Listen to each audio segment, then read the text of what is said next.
Okay, at sa bukas na ang ating hapag ng talastasan, ipakilala mo na muli ang ating panauhin, Zarina. Ka Francis, muli po nating makakasama live dito sa studio si Dr. Jean Yusi, General and Transplant Laparoscopic Urologist ng NKTI. At ang pag-uusapan natin, Ka Francis, ay tungkol sa prostate or kung ano mang problema dito. At naputol yung usapan namin dun sa 7 question na nilalaman ng symptom score kung kinakailangan ba ng treatment o hindi ng isang tao. Pero bago yan, bago mo simulan yan, ito'y nagtatalo sa isip ng marami. Yan po ba talaga, ang bawat lalaki po talagang meron ng prostate? Okay. Ayan.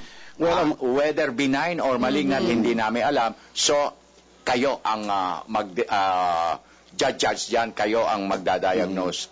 Okay, Doc, go. So, lahat po ng lalaki may prostate. Ayun. Okay. Maliwanag Yung yan. prostate organ yan, hindi sakit yan. Okay. Yan ay isang organ sa puno ng ang ari ng lalaki. Okay. Now, ang trabaho niya kung sumasali siya doon sa paggawa ng similya. So, a lot of the fluid, yung secretions na lumalabas sa similya, galing po sa prostate. Yung sperm cells, kung ano yung nagbubuntis, sa bayag natin galing yon. Pero yung a lot of the fluid, nakasama sa similya, sa prostate po galing yan. Okay. So, lahat tayo meron yan. Okay. Now, lumalaki ba yan sa lahat ng lalaki? Well, hindi. Pero napakaraming kalalakihan na pag nagkakaedad, lumalaki po yan. Pero hindi naman 100%. So, mali yung sinasabing, ay, tumatanda na ako, talagang ganyan. Well, pwedeng talagang ganyan, pero hindi naman kailangan yung pagtiisan dahil nagagamot naman yan. Pero anong edad po nagsisimulang maramdaman ang mga irregularities, if ever? Okay. Gerard. Nagsisimula tumubo yan ng 30. 30. 30 years old pa lang, tumutubo na yan. 40, tumutubo rin yan. Kaso nararamdaman mo lang yan sa 50. Kasi pag bata pa yung pantog natin, nakaka-compensate pa. Okay. So kahit lumaki, wala kang mararamdaman. Kasi magaling pa yung pantog nyo nun bata pa kayo Pag hit mo ng 50, humihina na yung pantog. So dyan yun na nararamdaman, sa 50 anyos at pataas. When you say humihina ang pantog, ano pong ibig sabihin yan on a layman's understanding, Doc? Well, ibig sabihin yan, ang pantog natin may sariling function yan Ang pantog kasi natin, kung isipin nyo, ito ay isang organ na kahit hindi nyo isipin, gumagana. Pag umiihi ka, hindi mo iniisip na ilabas mo. Hindi naman Lalabas talaga yan. Pero kung kinakailangan mong tiisin, kailangan mong, bibiyahe ako ngayon. Iihi ako ngayon kahit di ako naiihi. Napapalabas pa rin natin, di ba?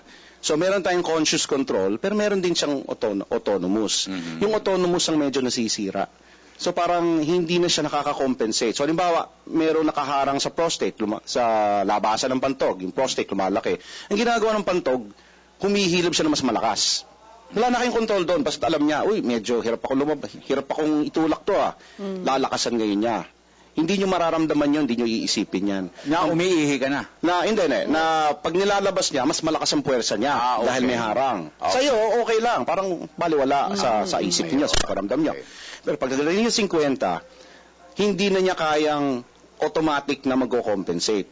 So magsisend siya ng signal sa brain ninyo, kayong mismo, parang ang bagal nito ngayon So, piiri ka ngayon. So, itutulak nyo pa. Or, doon na kayo makakaramdam kasi hindi nga na lumalabas ng husto. Okay. At gaano po kadelikado yan? Well, ganito yan. Pag kayo talagang pabaya at talagang humarang yan, pwedeng sirain ang kidneys niyan. So, madadialyze kayo, pwede nyo kamatay nga talaga yan. Pero, talagang kapabayaang mahusay talagang ginawa nyo para kayo mapatay ng prostate. So, unless cancer, ang cancer mas maaga. So, nasa sa iyo rin ang pangangalaga. Gaya ng lahat ng bagay, nasa sa atin yan. So, masasabi natin na talagang health is in the hands of the people. Correct. Okay. Ituloy mo na yung 7 o 8 na pala. Sabi nito kanina, 8. Yun yung nakagulat. May pang-8 tanong pala. Ako may pansyam pa Huwag naman ganun. So, ito na yung symptom score. So, ito mga kababayan, antabayan na natin. Tingnan po natin, i-analyze sa sarili natin kung yung mga tanong may maisasagot tayo. So, Doc, simulan na natin. From 1 to 7 muna. So, meron tayong tinatawag na symptom score. Ang tawag talagang official yan IPSS, International Prostate Symptom Score. Okay. Matagal na namin ginagamit yung tool na yan. Simula sa research, ngayon ginagamit namin sa mga clinic. 7 tanong yan. So, meron kaming acronym dyan. Ang tawag na FUNWISE, F-U-N-W-I-S-E. So, F, frequency. Unang tanong, madalas ba kayong umihi? Ang ibig sabihin na madalas, ibig sabihin na bawat pagitan ng ihi nyo, less than 2 hours. Or more importantly, ang pakiramdam nyo, madalas kayong umihi. parang sobrang dalas akong umihi. So, may score po yan. Yung score based on, is it always, lagi ba kayong ganyan, madalas ang ihi, or kadalasan ganon, or half of the time, 50-50. Minsan madalas, minsan hindi, kalahati. Or, minsan-minsan lang naman talaga akong madalas umihi, or hindi talaga. Scored yan 1 to 5. So, frequency, madalas ka bang umihi? Oo, madalas, pero may times na normal, so 4 ang score dyan.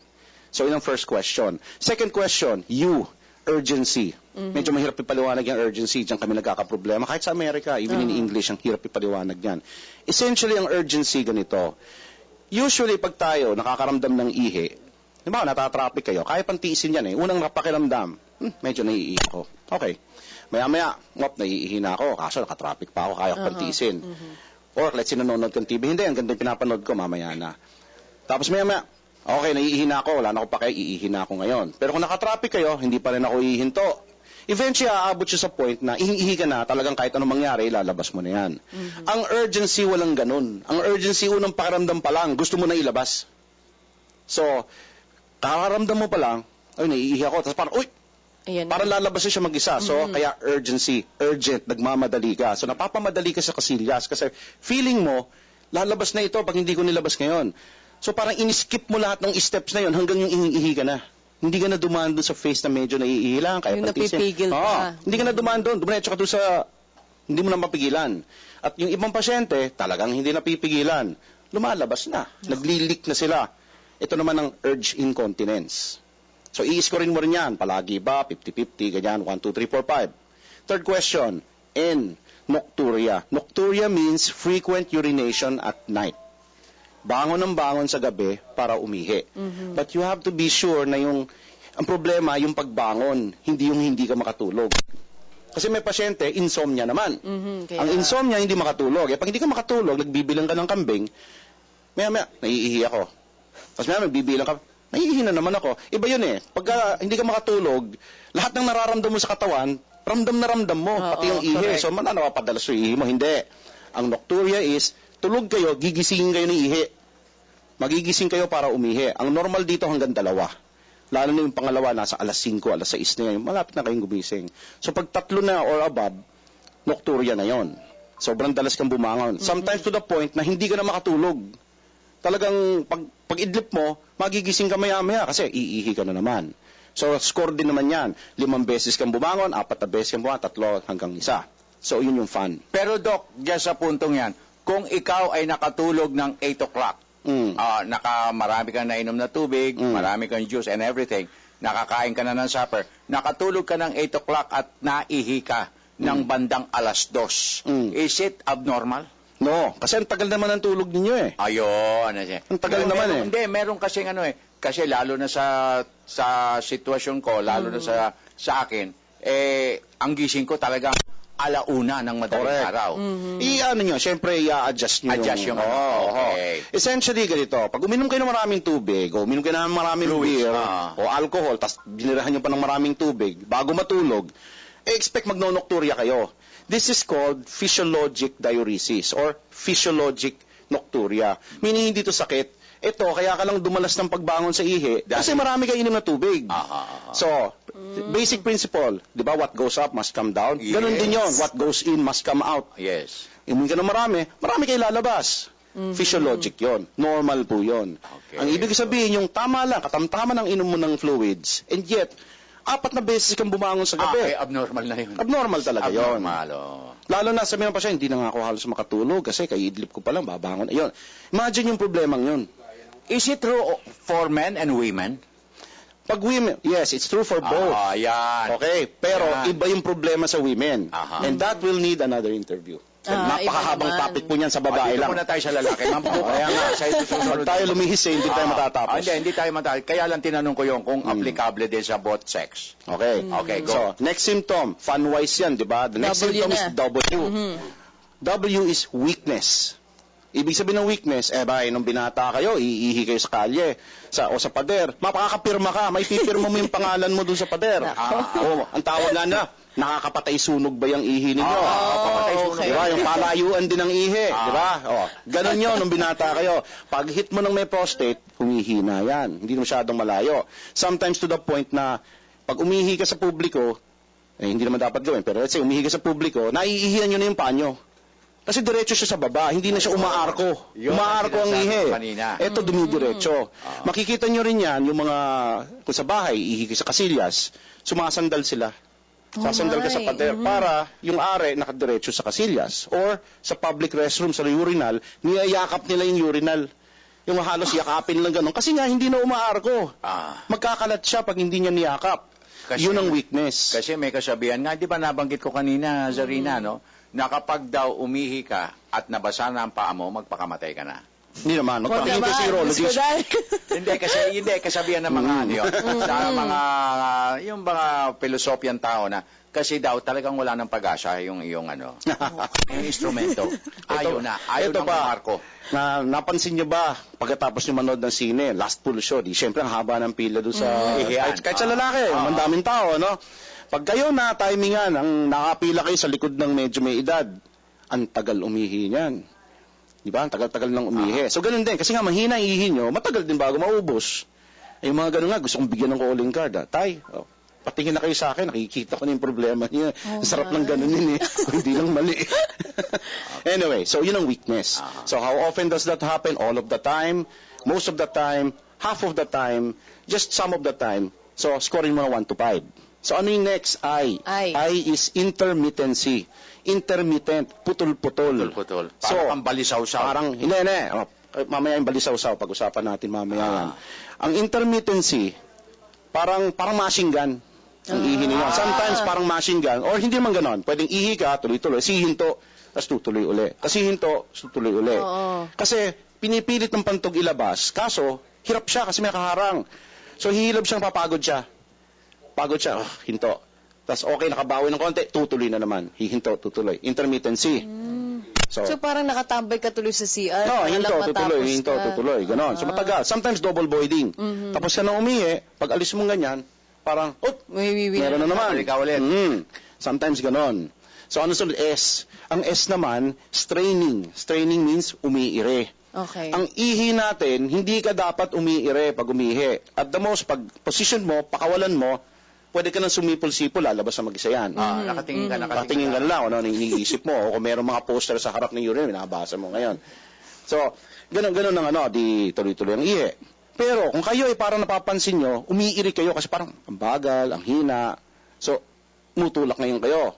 Straining ang tawag dyan. Do you strain all of the time, most of the time, half of the time, less frequently, or paminsan-minsan lang? Score yan, 1 to 5. Huli, anong huli? E. E means emptying. Specifically, incomplete emptying. Tapos na yung ihi nyo, nailabas nyo na lahat, wala na lumalabas. Pero pakiramdam nyo, meron pa. Feeling mo, tapos na to, pero nahihi pa ako eh. Ganun din double voiding. Parang meron pa. O, di bali na. Zipper ka. After 2 steps, naiihi ka na naman, balik uli. Incomplete emptying. So, yun ang 7 tanong. So, scorein mo ngayon, totalin mo ngayon yung score na yon. Kung ang score mo, less than 8, no treatment needed. Pagka higher than 8, may treatment na yan. Siyempre, pag higher than 20, that means severe na yan. Hanggang 35 yan. Pagka yung matataas na, pagka nasa 22 up, ang score ninyo, medyo posibleng operasyon na kailangan mo. Okay. So, ganun po yung score. Pero meron pang 8 score. Ayan, yung may pang 8 question pa. Hindi kasama sa computation nung 7 yun. Ito ang tinatawag namin quality of life question. So ito ang tanong lang dyan. Kung sabihin ko sa inyo na yung quality ng ihi nyo ngayon, yung present ihi ninyo. Yung kulay, halimbawa. Hindi, wala pa yung kulay. Wala pa ang kulay. Ito'y pakiramdam lang. Yung ihi ninyo, kung ganito ang ihi nyo for the rest of your life, Okay. how do you feel about that? Will I feel happy? Okay lang? May inis ako, mabubwisit ako, madidepress na ako, madidismaya na kayo. So may measurement yan, scale of 1 to 10 yan. Kasi iyan din ang maano mo eh. Kasi let's say skinor mo, taas ang score mo 26. Question number 8. Ang sagot niya, okay lang. totoo lang, kailangan bang operahan yun? Okay. Okay lang eh. At dyan sa mga huling kataga ni Dr. Yossi, talagang tayo sinesenyasan na talagang siguro meron pang part 3 ito. Okay. Doctor. Oo nga. Would you allow us to invite you again? Oh, syempre. Para may Anytime. pagpatuloy natin ito. At Anytime. sapagkat ang susunod na episode natin sa mga kababaihan na rin, ano, both. Baka hindi naman nasa doon. Okay lang po ba sa inyo? Hindi kasi ibang ibang iba. ihi sa babae. Usually yung babae napapatingin sa gynae.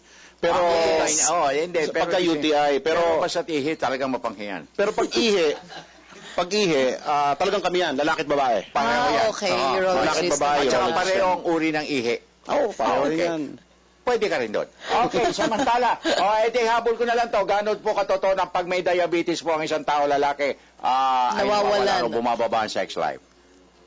Pwedeng totoo yan. Kasi ang diabetes, among the effects of diabetes, kasama vascular, yung mga ugat, blood vessels. Okay. Ang ari natin para tumigas, Ayan. kailangan mapuno ng dugo.